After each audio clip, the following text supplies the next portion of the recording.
Hello, everyone. I'm happy to speak today, and thank you so much for making it happen, for this invitation. 15 years of my human rights work proved one simple thing. If you don't defend your human rights, you're going to lose it. It came to me with a huge pain. I saw it in many eyes of those whom I defended, those who are political prisoners in many authoritarian states, and those who were politically persecuted being abroad, for example, living in G7 countries. And I was quite effective in defense of political prisoners, accountability mechanism. I had privilege as a Ukrainian student, invited by Minister of Foreign Affairs of Poland to study, to do PhD in Poland and establish my foundation and save life, protect human rights, learning from the best people actually who did the same a dozen years ago in many, many countries.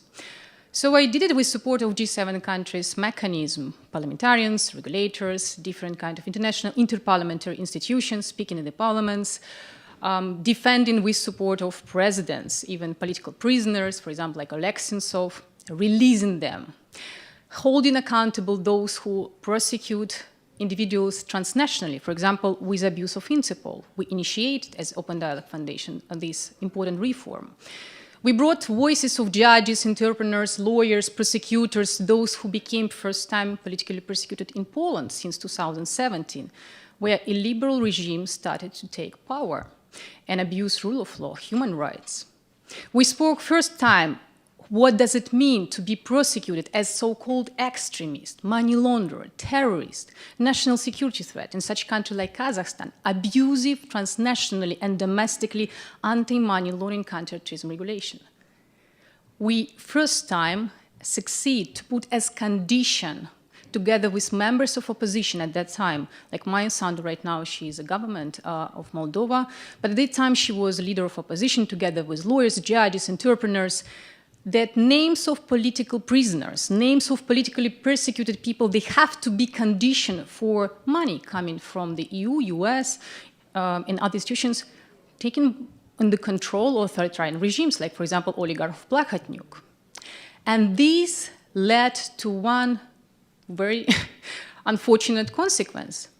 At some point, I found myself being deported, announced a threat to national security by 3 authoritarian regimes. And I'm here to say you how I was able not only to survive against all this financial exclusion, attack, harassment, smear campaign in more than 20 languages, attacking of my family members, team members, our volunteers, our lawyers, our accounting, all of our banking data was weaponized. Regime were able to get information, very privileged one information, of those who received our support, for example, in Kazakhstan, in Moldova, in Russia, or those who actually were able to donate to us. All these people were under attack. Some of them, like activists in Kazakhstan, were tortured, disappeared, their family members were taken as hostages. I myself found in a situation where I wake up in the morning and got first message. My bank account was terminated. It was actually 4th bank in Brussels, in the heart of Europe, which terminates my account, my lawyers, my accounting, my volunteers, my team member, my family, my company, everyone around us.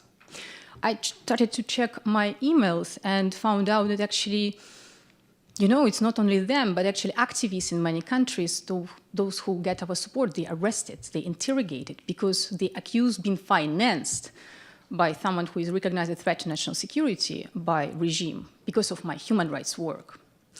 And you would think, okay, but you are in G7 country, you are in the heart of Europe. Yes, and I had actually the best support, protection, not only from activists supporting me and helping me to come back to Brussels 3 weeks after my politically motivated deportation, but also from parliaments and governments. For example, I was now a threat to national security in Kazakhstan, in Moldova, in Poland, during Law and Justice Party, actually until the end of October last year. And I was a national interest, first in Germany, then in France, then in Belgium, Switzerland, UK, all member states. They started to help me to initiate special reform, to exclude this kind of abuses. But they were not able to do one simple thing. They were not able to protect my financial data. They were not aware that it's so easy for dictators to weaponize your banking data. And this is what happened with me. And this is what moved me to protect my financial rights, to speak about and speak out. Because, you know, the first thing when you financially excluded, when your banking terminated, the lawyer will advise you, never speak up, never speak up. Why? Because you will be financially excluded forever. But I already have financial exclusion forever. What am I losing, right? And this is a momentum where you start to think what kind of alternative you have, what you can do, what instruments you have.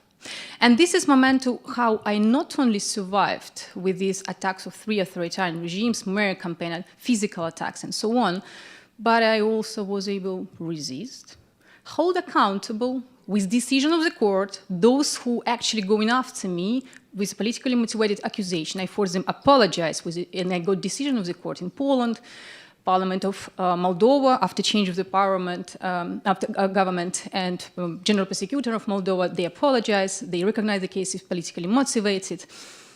Kazakhstan is still there because the regime is there, but it doesn't matter when you have all of these exposes publicly, right? They have less and less opportunity. They also hold accountable. They also under restrictions of international communities. So we were not always only were able to resist, hold accountable those who persecute human rights activists transnationally with abuse of and weaponization of banking data. We were supporting, since first hours of Russian full invasion, Ukraine. I was teaching activists and basically all my family members, friends, how to use peer-to-peer transactions of Bitcoin, self-hosted wallets, because, you know, the problem with crypto asset services providers, the same with traditional financial institutions, they don't want you. You associate as a risk client with a military zone, or just because Ukrainian, right? You should not have access to GoFundMe, Patronate, PayPal. You're just financially excluded just because you want to support your family, who is right now doing everything to stop Russian full aggression to Ukraine.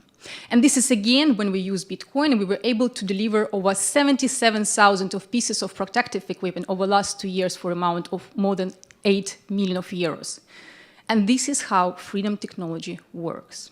But at the same time, what I noticed when we started to speak to regulators and legislators of G7 countries that we're using Bitcoin to support human rights, we initiated reform of recommendations of anti-money laundering, counterterrorism regulation, of financial action task forces to exclude, to stop this kind of abuses transnationally. We got reply that, you know, guys, how dare you to use these instruments? It's first of all used by criminals. It's actually used to circumvent sanctions. And we provided data with dozens of reports, how actually third countries, national bank and institutions work to help Russia to circumvent sanctions. They don't need Bitcoin. We need Bitcoin. We use all it with all its complexity, yes, to save lives. But they don't need it. They have all financial tools and trust of G7 countries how to abuse important instruments, how to abuse financial action task forces recommendations, and we have to stop it. So how are we going to stop it? What we've done? We initiated a coalition, Building True Change coalition in Europe, starting educating from one side about financial exclusion of people globally, from not only Ukraine, Poland, Kazakhstan, Central Asian country, Turkey, Russia, Belarus, but also Latin American country, Venezuela, African countries, Afghanistan, Middle East. We all came together to institution to say, guys, you all support us. But the problem is that we don't have tools. We don't have remedies how to protect our financial data, not only domestically, where authoritarian regime control everything. Here in G7 countries, in Europe, in heart of EU, we cannot do it. Please, we need to find remedies. We need to protect our democracies right now. And this is a key message from one side. From other side, we again heard this, guys, but it's, you know, I'm aware that this instrument, Bitcoin, what you call freedom technology, is actually bad for environment. It's actually water polluter.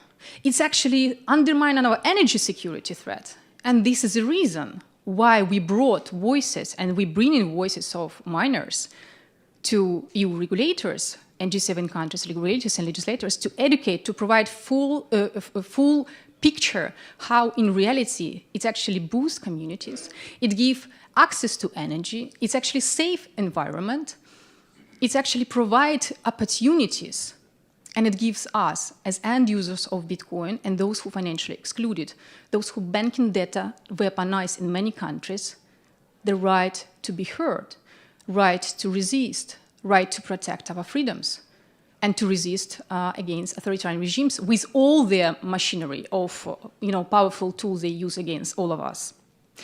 So what all of us can do and what we should do, why we should care about, because right now this year is kind of key year.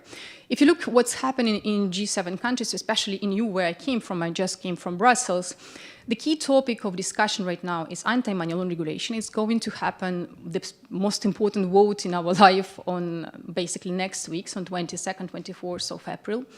Unfortunately, because of G7 countries' recommendation, Financial Action Task Force's recommendation, peer-to-peer transaction, self-hosted wallets, the only instruments which can be used activists, millions of people who financially excluded to fundraise, to do, support of family members or political prisoners, is assumed as a threat to financial security and integrity. And I want to remind you, what does it mean for us, financial exclusion? It's not something abstract. For example, for activists in Kazakhstan who wants to fundraise 5 to 10 euros from one person, in total $300, right, or euros, it takes 3 to 5 minutes to Kazakhstani intelligence to block, to recognize and block this bank account on which this fundraising campaign is carried. And this is intelligence knowledge transferred because of trust from EU, US, G7 countries to authoritarian regimes. And they don't use it to recognize Afghanistani authorities, terrorists as a terrorist.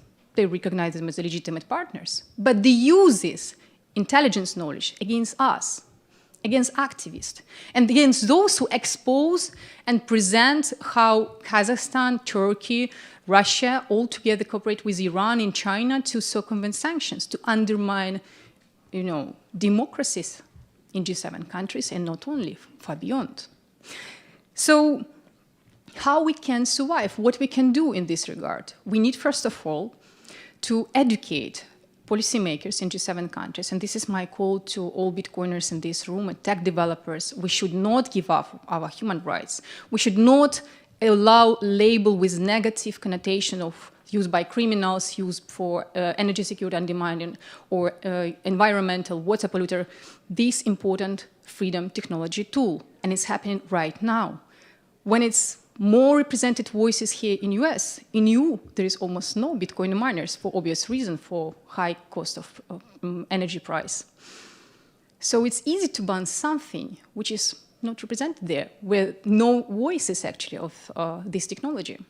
So my call is to you, please join our efforts to help to educate regulators and policymakers there. The second thing is to reconsider, please, policymakers in this room, that every regulation you produce, it's not only domestic, it's not only for US, it's not only for G7 countries, it's affect globally, everyone. And whatever you label freedom technology as something which is risk by default, as something which is bad for environment, technology, and so on, please evaluate all real grounds. Give us voice. Give voice for technology developers, for Bitcoin miners, for end users. Listen to us. Because we need to have tools which protect our democracies. Nothing's abstract, but real. And this is something what we try to do in our submissions. We did submissions here in US to FinCEN this year. We provide testimonials also for European Security and Market Authorities. We do it, but we need your support. We need your understanding. We need reconsidering of travel rule and Financial Action Task Force's recommendation, how they abused by authoritarian regimes to undermine our democracies. It's not abstracts, it's our lives. And I'm here because I'm able to continue my human rights because of solidarity, its first aspect, solidarity of my friends, activists, policymakers, solidarity of people who actually in this room, like Mike Brock, like Fadil Salamin, like Anna Chikhovich, like Jorge Gerasati, and many others. Thanks to them, I was able to resist and provide other my human rights work. But I also want to say that human rights are never given. If you don't defend them, you lose them. And freedom technology is the same human rights. Bitcoin for us is the same human rights, and we need to defend it. Thank you so much.